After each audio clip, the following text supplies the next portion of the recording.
Joining me is regular Thursday guest, Barnaby Joyce, the Nationals frontbencher and former Deputy Prime Minister. Barnaby Joyce, it's great to see you. Look, it does seem crazy. You know, we've got record deposits of uranium, but we ban ourselves from using for energy. We have huge deposits of coal, but we're gradually banning that for our energy as well. We have huge deposits of gas, but we're restricting development of that, again, for our energy. I mean, what has happened to this country? Oh, and why didn't the coalition do something about it when you were in power? Oh, well, it's a cult. We have a climate cult. That means there's no logic to it. It's just an unquestioning belief system.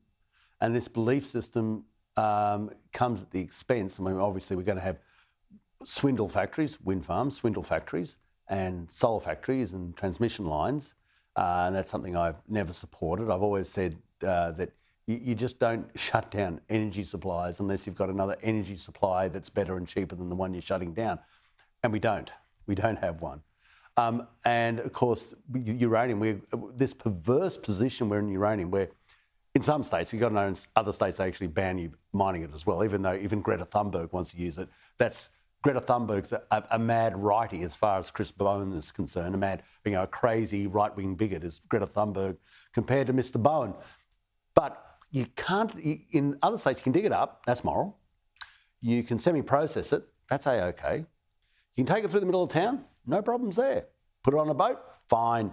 But you can't use it yourself because that's immoral.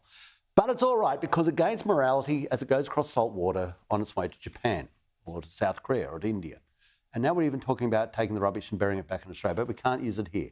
Now, if you can show me how the logic behind that works, you're a better person than I am.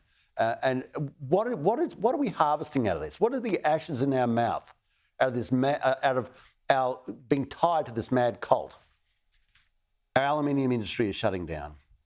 Our steel industry is basically only a fraction of what it used to be. We don't have a manufacturing industry of any sort, no car industry. Our plastics industry is about to go. Our cement industry is going. And we've got China breathing down our neck. Yeah, and I've got China breathing down our neck. And we say, oh, but, you know, we'll be strong then. It'll happen. It'll be a miracle. It'll fall out of the sky. No, it is almost treacherous what is happening to Australia because the only way we can defend ourselves is to be as strong as possible, as quickly as possible.